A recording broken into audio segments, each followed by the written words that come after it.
And we begin right now our special Hometown Morning broadcast, Protecting Our Kids. And this question is for Senator Tiffany. Good morning, Senator. Can you give us a sense of where you feel state government plays a role in protecting our kids? Yeah, I think it's a combination of all of them. I think, first of all, we have to acknowledge the FBI failed. The FBI simply failed in their duty to protect people in Florida. They need to reassess their priorities, and they need to make sure they get back to public safety. So that's number one. At the federal level, Senator Cornyn from Texas has a bill introduced called Fix NICS, which is the background check, the federal background check process.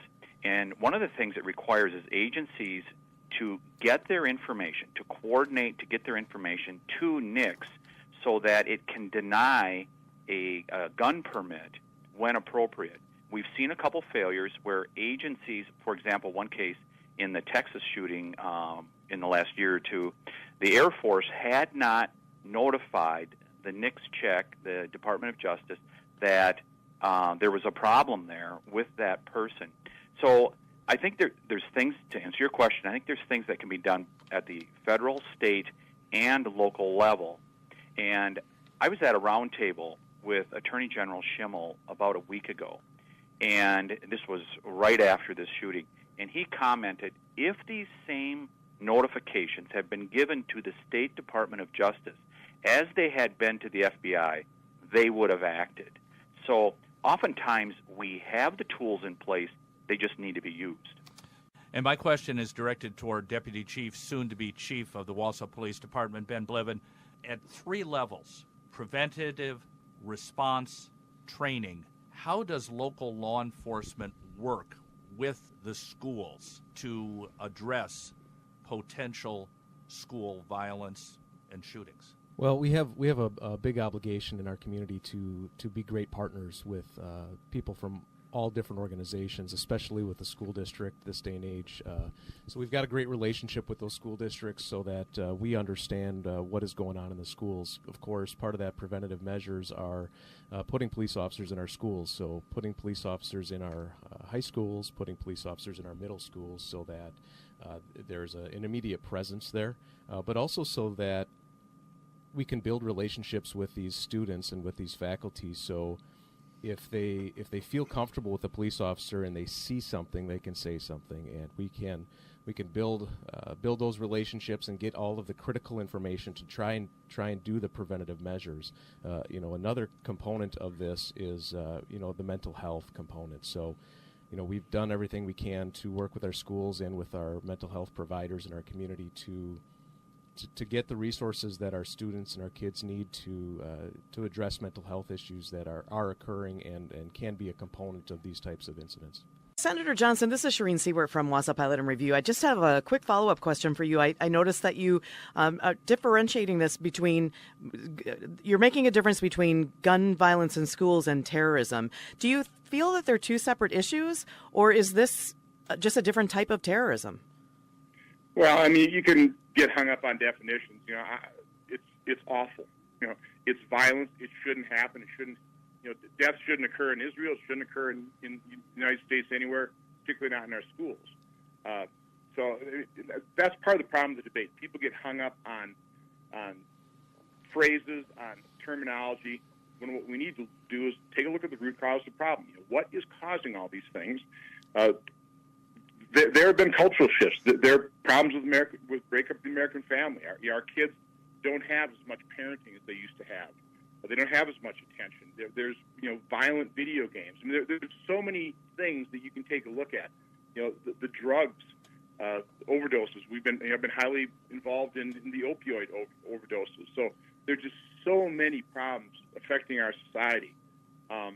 We need to look at all of them, and we just need to start making incremental improvements, hopefully on a unanimous basis. Dr. Lindell, you and I were talking a little bit about this off air before we went on. Sometimes it's difficult for educators to criticize their own school, to critique their own school, to understand the dynamics. And I know that you're constantly taking a look at those dynamics and in respect to with how you're going to protect your students and ensure that they are safe. So if students and staff sometimes have different views on the perceptions of the culture and the values of their school, how can you make sure that you close that gap, that you really have an understanding of how students see the pecking order, whether there's a code of silence, whether or not anything is tolerated? I mean, how do you ensure that line of communication is open? I think one of those pieces is exactly what Dr. Nye mentioned, and that's relationships. Our kids are going to thrive when they have relationships with adults on our campuses, and in all reality, what you're talking about is a number of different things. It's us as adults sending the right messages on an annual basis to our kids and on a weekly basis to our kids to say, hey, we care about you. This is what we expect. This is how we treat each other. But also to take it one step further, it's those day-to-day relationships with kids. The student voice is a powerful voice, and it's a voice that we as adults really need to listen to. And if we're doing things well, every one of our students in our district, in our districts, has at least one adult that they feel comfortable talking to, so that when things start to go south or they're starting to struggle from personal issues, they have somebody that they can go to. And if we can build our foundation on those relationships with kids and invite them to the table, have them be part of the discussion, value their viewpoint and value their opinion, we as a whole are going to be better. So in the age of social media, it seems like bullying and online threats are even more prevalent than they ever were years ago. So what does the school do? From an educator standpoint, from an administrator standpoint, if a student is actively bullying or making threats online, is that a huge red flag?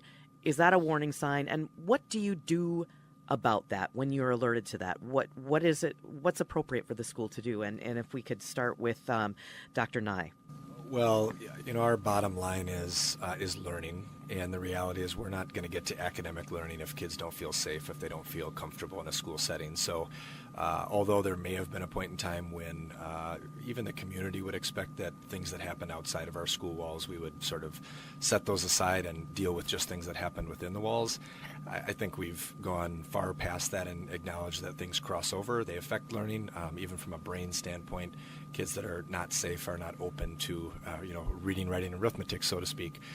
So we take those matters very seriously. Again, there's no one-size-fits-all sort of approach, but we definitely take an escalating response. And whenever possible, and I would say in situations like that, it is nearly every time, we engage a team to make that decision together and try to do the best risk and threat assessment we can and respond accordingly. But at the end of the day, we want kids to feel safe in order to learn. And that includes that student who might be initiating the bullying or that making those poor choices, as well as the student who's on the victim side. Dr. Lindell? I would echo that last point. I think one of the huge pieces that we need to focus on is with our kids that are victims is to help them understand that there's value in their life. We value who they are, regardless of what anybody says, and we want to support the victim as well as we try to support the bullier in that scenario. Sometimes, as Dr. Nye said, there's not a one-size-fits-all. Sometimes there's not necessarily a connection to the school, but we still want to take an approach with them, and so we connect them with law enforcement if necessary. If there's not that connection to the school environment, we want to make sure that they get help out in their community as well to deal with the things that they're dealing with. Katie, I wanted to ask you a couple of things. As a local government representative, I was just reading that the current national ratio is about one school psychologist to 2,000 students. That's just astonishing to me. That's far above the recommended ratio. Do you see local government's role as getting involved in this, somehow providing funding for schools to implement new programs, maybe developing model school safety plans? What do you see that role for local government? I really did not realize that was the ratio. That's really kind of frightening. I think that local government does have a role to play here. And even maybe on the county board, if we can't sit here and say, hey, this is how we're going to help the schools, I think that we have opportunity to lobby for maybe federal funding. Maybe we can help the school board figure out how do we get more resources to those students. I think that we really need to work on that. I know that the police departments have been really great about bringing in mental health workers to work alongside their officers. So I think it only makes sense to do that with our schools too. And I know that they need more resources, so we can be the voice for them too and help lift that up. And that's where we're going to need to leave it. I want to thank all of our guests today. You've been listening to a special broadcast, and we will be continuing the discussion. We will be continuing to have guests on air to talk about various issues, whether it's from the law enforcement community, whether it's from the education community, whether it's from federal, state, local governments, or our mental health professionals. And I'd like to thank Shireen Seward. Thank you, Shireen, for being part of this. We thank you for joining us.